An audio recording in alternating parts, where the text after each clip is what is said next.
All right. Hey everybody, welcome back to the channel. This is Rob here at Smirking Gun Reviews. We're back with more Agents of S.H.I.E.L.D. Season 6. It is Episode 3. It's called Fear and Loathing on the Planet of Kitson. It just ended about 20 minutes ago.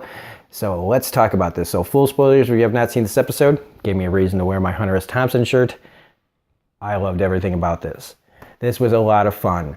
Right from the beginning and all the way till the end was this just a pretty fun episode to see. Everything with Enoch and Fitz is really great. I love their their growing relationship. Fitz is kind of feeling by the end of this episode like, maybe this is it. Maybe this is my best friend, because we all know, because Enoch keeps talking about how Fitz is his best friend.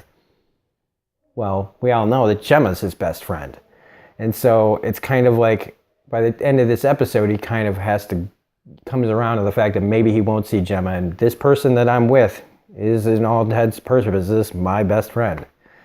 But we find them at the beginning of this episode in a little bit of trouble with these guys that want to basically, again, everybody's on the take. They're planning on taking the ship and everything else and leaving them basically as fugitives to be taken away. But for some reason, they end up just letting them have a little poker chip for a casino and letting them go. We're also introduced to these little saltwater taffy things that are clearly drugs, because when Fitz tries to eat one, Enoch says this is not for Terrans, and especially not an empty stomach. So I can already tell where this is headed, and if I was worried that they were just going to have a clever title associated with the Hunter S. Thompson book, well, rest assured I was not disappointed. So while Fitz and Enoch are going to this casino on the planet Kitson, Gemma and Daisy and the rest of the two crew that are left, our long-suffering crew, have just come to where Fitz and Enoch just left. This is where we get to see Gemma really at the end of her rope, really frazzled, but so is everybody else. And when she calls everybody cowards, and the way she said it, woof, man, I love Gemma, but wow, they're rightfully angry, and I kind of gotta say that if they put her in the brig, they kind of have every right to, but thankfully it doesn't get to that pitch, because the planet that they are above contacts them, and this is where we get one of our little guest stars of the episode, played by Clark Middleton, who is kind of like this inspector for this planet, or at least one of them, and he talks them into having to come down and have everything inspected, because plot. But I really like Clark Middleton. If you've never seen him before, he's been on some of my favorite stuff like Fringe, The Path, The Blacklist. He is a really great actor. Anytime I get to see him in something, I really love it. I almost met him at the Chicago Comic-Con that I went to in March, but he was there a day after I was there, so it sucks. But we're also introduced to this character who's a hunter looking for Fitz, because he's not supposed to be here. And I believe that this is kind of going to be connected possibly with Sarge's story too, because it sounds like some of this is all connected. The whole you're not supposed to be here kind of theory makes me think that whatever they did, and created this new reality or this multiverse situation for themselves, it's not gone unnoticed. And it seems like people are trying to fix it. So this guy who's got his weirdo transporter rings of teleportation that he uses, he gets to drop on Daisy and hits her down. But it's fun. It's a nice tense situation. But he gets taken out, so they've got him chained up. And now they find out that Fitz went to this planet Kitson. So they've got their heading, and they take off to go find Fitz. I want to talk really quickly about the music in this episode. It was so fantastically synth. This episode's atmosphere and music and the background shots of they don't do a lot of them, but the space stuff in here with all the synthetic music made me very much think of Blade Runner. Very cool. I like that Enoch is able to fool the synth scanners It's a really interesting thing. It gives us more insight into Enoch's character because he's not like a robot. He's not a synth. He's when they describe it later on that there are different roles for different versions of his like race. It is very like AI-ish, robotic, artificial humans. But the way that he gets through because of how he is made, I really like how they describe that. And I really like where they go with his character later on. But this is where things for me are different than season 5. I was so just like, I just wasn't having season 5 space stuff. But this is, I don't know what's different about it or why I'm liking it more. But I really love this episode because it's, even though, and it's a small gripe and it's the same gripe I had in season 5, is I just hate the way that the effect, like the prosthetics and how like makeup is used in this. I know they have a budget. I know that not everybody can look like super duper awesome. Sometimes it just takes me out of it, and it feels like we're just like in some weird like real place in Las Vegas where people just put makeup on their faces. Like 2 or 3 people in this bar scene have like really good makeup, but the rest just kind of looked like, hey, all right, you want to be an extra, you're gonna have to do your own makeup.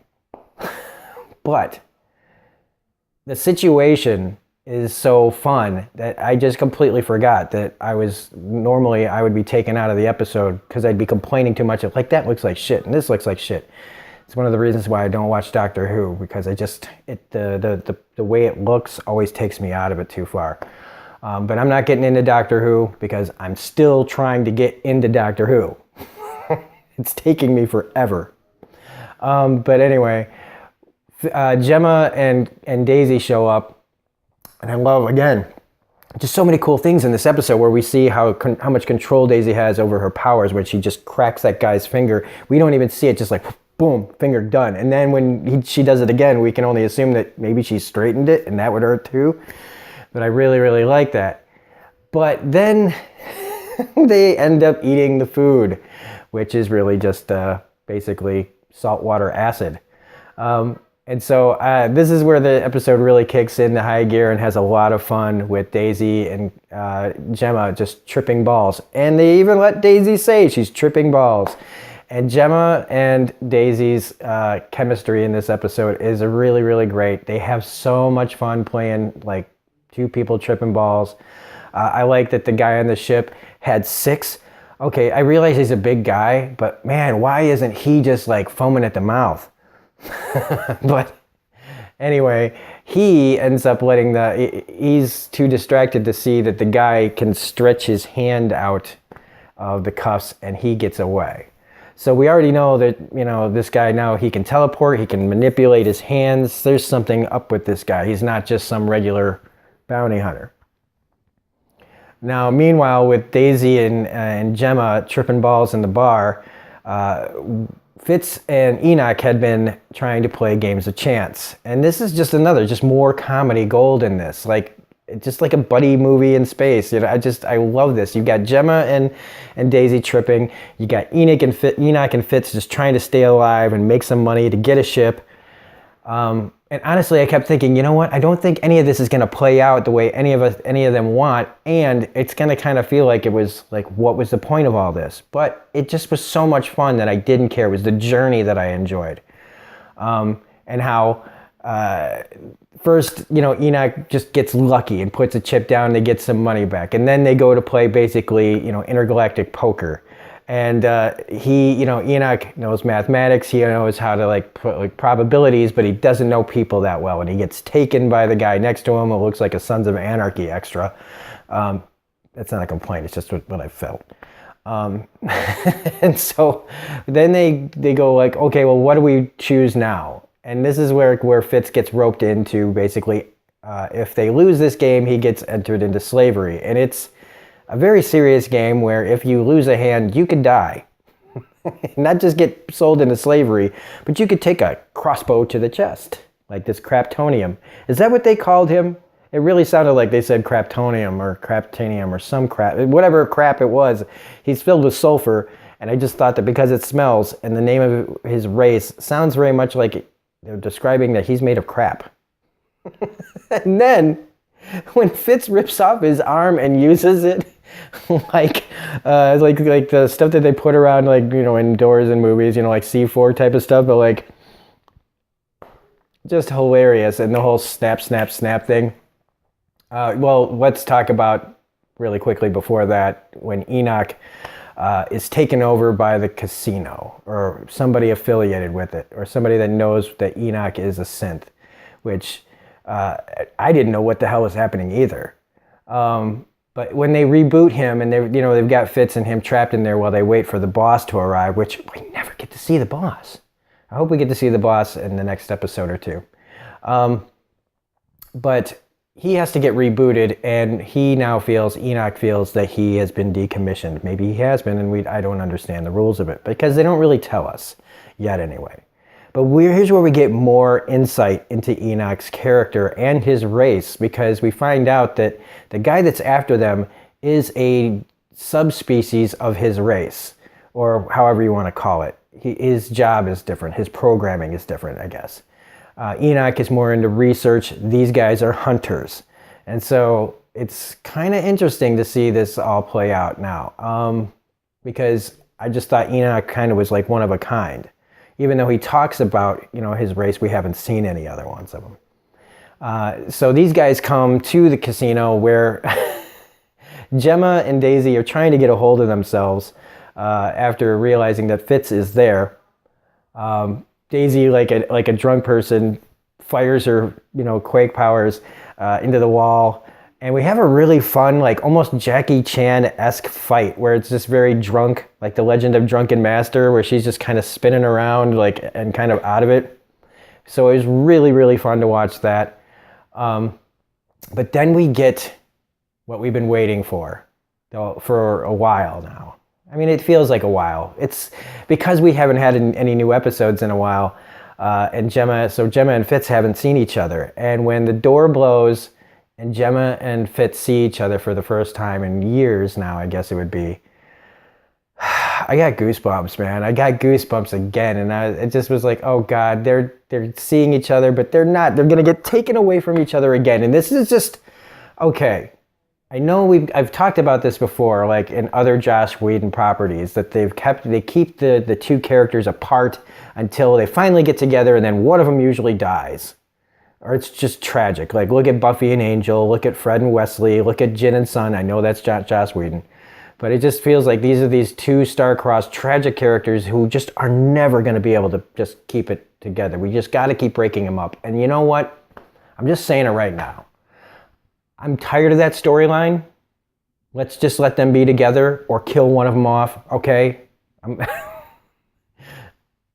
only half serious on that because I don't want either of them to die, but it just feels like the writing is on the wall again. I just either let them be together or stop fucking with us, okay? Because I want them to be together. And I don't usually ship anybody. I don't really give a shit about relationships in shows that much, unless it's as good as Gemma and Fitz. Because immediately Fitz is taken by the bounty hunter and whisked away again. Come on, guys. Come on. Let's not get off. So that's kind of basically the end of the episode. We get the stinger here with Sarge and his, you know, big buddy there, and we finally see the giant cable gun in action, and I still don't know what the hell what it's doing. And if anybody could put that in the comment section, I know Dee will probably have something about it. And like I said, if you like my reviews, you'll really like Dee's reviews. If you hate my reviews, you'll really like Dee's reviews. So you can check his out. He'll have a great review up by this tomorrow morning. But I still don't quite know. Like, he asked about how many stars there are, and he's like, that's not what this is. And he shoots it up, and he opened something up, and it looked like, I don't know what it looked like. But I still don't know what's going on. But by the trailer for next week, it's kind of confirmed that they are looking for something. Then they end up going after Bradley Cooper's younger brother, Deke. Is that his name? Yeah, I think it's Deke. Again, his character left so little impact on me. I didn't care about him last season at all. I just thought, who is this dipshit? If you like Deke, fine. Maybe he'll grow on me more this season. I don't know. But Coulson, or Sarge, is pretending to be Coulson to get close to Deke. So it's going to be a fun episode next week. And we've only got, what? Let's see, we got 10 episodes left. So we got plenty of time for some good stuff coming as well. Just a few little things. When they're tripping, that was really, really cool. All that stuff was very effective. I love the monkey fits on the end of the straw. I love that Gemma and Daisy are talking about when they first met, and that Daisy's van was like the fartmobile. Everybody had just so much great chemistry. And again, like Fitz admitting to Enoch that they are best friends, figuring probably that he's never going to see Gemma again. And again, maybe they won't. I know they will. They just got to stay on track. So anyway, it was such a freaking fun episode. I'm sure I'm missing something here. There was like graham crackers involved in here. Not graham crackers. Animal crackers were involved in here.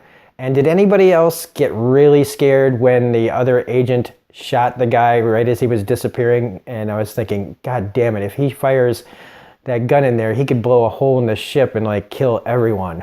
So somebody take that gun away from the guy who's tripping balls, okay? But anyway, that's about it. I think I've covered everything. I could be more eloquent, but it's hot and I'm ready to relax and I want to get on with my night. Not in a bad way, but I really appreciate you guys checking this video out if you have checked it out. If you liked this review, please hit the like button, comment, share, subscribe, all that jazz. Otherwise, I will see you guys the next content that we do. I don't know what that's going to be yet because I'm kind of like, I need to get back into Agents of S.H.I.E.L.D. Season 2.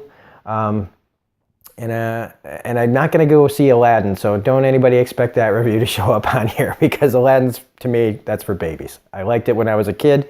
I owned the Sega Genesis game. I ain't going to see it again. So anyway, again, getting way off track. So anyway, we will be back next week with more Agents of S.H.I.E.L.D. Otherwise, this is Robert Smirking Gun Reviews saying have a great day and buy the ticket, take the ride. We'll see you next time.